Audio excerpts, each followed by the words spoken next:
Hello, everybody. It's Dark Side Phil. I need that money to pay my bills, the electric bill, the internet bill.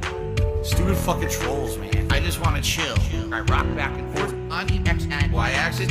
Tip me so I could catch up on back tax. SnowKarl to the $1.50. He says, well, the one fear I have is people will see a huge membership count and assume you're rolling in cash. Has it made that huge of a difference? Is it still less than Twitch? Have you considered swapping the vest and hat goals soon?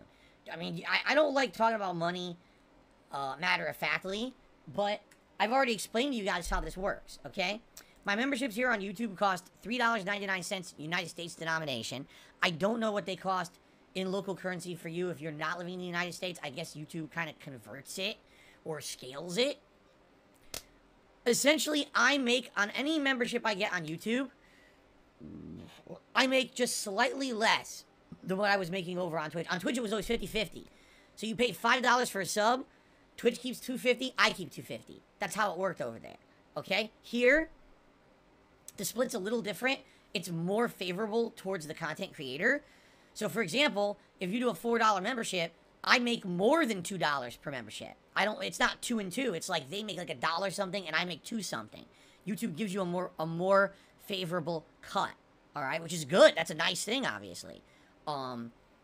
What exactly is it? I have no idea. I haven't done the math. I haven't gone crazy trying to figure it out. I just know that pretty much it's close, but not equivalent, but it's close. I'm making a little less on each membership here than I was on Twitch, but it's close to what I was doing on YouTube, all right? Now, you do the math, all right? Let's do the math here. On Twitch, on any given month, I had between 600 to upwards of 800 to 900 subs, and that fluctuated greatly. It depended on the month. It depended on if there was a hot new release and someone came in and dropped a giant sub bomb and now it helped a ton, and then some months it would slow down.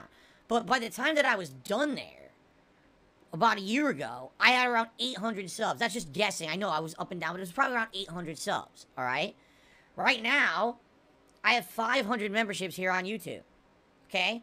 So all you gotta do is do the math, and you can figure out, depending on the calculation, it's probably anywhere between, I don't know, $600 to $1,000 difference a month, which is a lot of money, okay? It's not exact. Like I said, I don't actually know the cut I get here on YouTube. I just haven't cared that much. You know what I mean? For me, it's like I'm making the content. I'm not sitting here counting every dollar and have a spreadsheet of shit. It's just kind of like, hey, write it out and see how it goes, all right? Now, that's an estimate, all right? But what you got to understand is I just hit this, okay? I had only around 300 to 350 until gifted memberships. That's a way bigger difference if you do the math. You're talking 500 or more difference in membership/subs. So now you're probably talking between $1,000 to $2,000 difference a month. Yeah. So it was a big hit. And that's what I've been telling you guys over the last year is I went from, oh, I'm making a good amount of money every month. I can pay all my bills. I can pay my taxes like I'm supposed to every month. I'm not financially stressed out. And, you know, like I was telling you guys, it was like there was a light at the end of the tunnel. It looked like finally I'd be able to upgrade my system and do all this fun stuff. Maybe start saving money for a honeymoon with my wife. And then when I lost that partnership, it was an immediate loss of between $1,000 to $2,000 a month for me. And that was a giant issue. Okay? Trying to make ends meet. Trying to be able to pay every bill.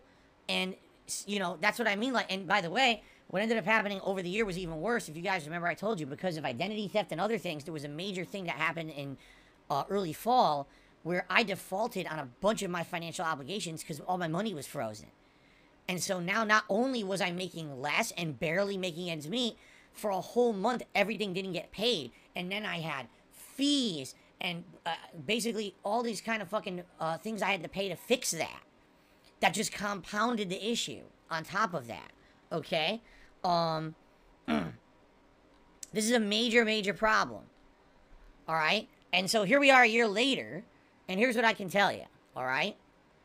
At least all the other behind-the-scenes shit is fixed. It wasn't irreparable, irreconcilable damage. And a good fact of the matter here is that I already had terrible credit because I declared bankruptcy in 2020 and all that fucked up stuff happened last fall.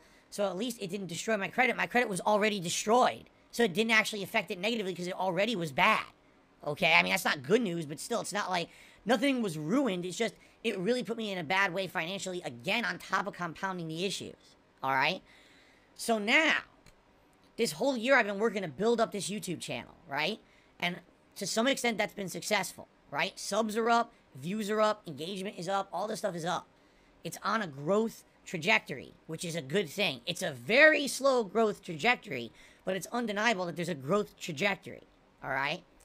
Now that we now have gifted memberships, hopefully this will be a consistent increase in support when it comes to memberships. That is another step in the right direction towards getting me back to where I was. I'm still not even close to where I was with what I was making on Twitch. And the sad fact is, what happens when all that shit happens? I lose a bunch of income every month, and then all the other shit happened in the fall, and I couldn't pay shit. I'm behind on stuff, you know? And it's like an endless loop of never being able to catch up because people won't stop fucking with me. If people would just leave me the fuck alone and stop trying to ruin my life, none of this would have happened. No, really. None of it. If all the bullshit didn't happen, I never would have been kicked out of the Twitch Partner Program. Because I know exactly what happened now. I can't talk about it because I told someone I wouldn't because I don't want to get someone in trouble. I know exactly what happened, all right? And it's because of assholes completely trying to ruin my life. I know about the whole identity theft thing. I know exactly what happened with it.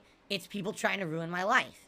It's not, oh, I want to troll Phil and have a laugh. It's, I actually want to ruin Phil's life. And that's, it's to the point, at this point where it's like, I don't know how people could be that angry at anything I've done over the years. Especially with the fact that I've really tried to change recently. In the last several years, you know, I'm trying not to do any of those things that from back in the day pissed people off. It's just like, that's it. Once this mentality on the internet happened, this meme that Phil is a bad person, evil person, they just won't stop. I mean, you get to the point where it's so fucked up, it's beyond defense. It's, again, it's one thing to say, oh, I don't like this guy, so let's just say that his content sucks, or let's say that, you know, this or that.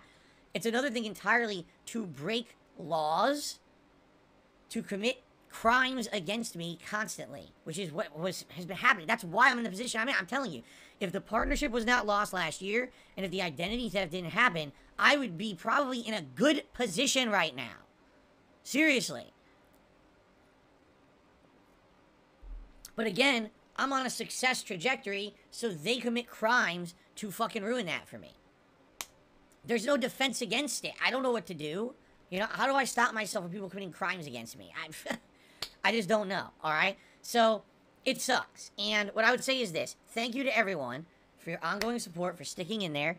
The gifted memberships is absolutely a major thing that's going to help. If we can maintain a certain level of this kind of support, and if this increases month over month, like it was on Twitch, because we now have gifted memberships, this will help. If I can get this up to where I was on Twitch, now we're starting to maybe see the light at the end of the tunnel again. But I gotta get to that point, and I'm not at that point. I'm, like I said, not only is the fact that we're not at Twitch levels, but I'm behind now from shit that got fucked up last year, right? And there's nothing I can do to fix that in a short-term manner. That's a long-term thing. I gotta kind of like tough it out and hope for the best. So it is what it is.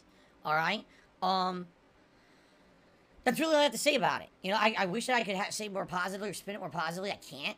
You know, that's just the me trying to be transparent about it. Is things, I feel things will get better as long as we tough it out and people don't keep committing fucking major crimes against me to ruin my life. I don't know what else to say about it. Okay.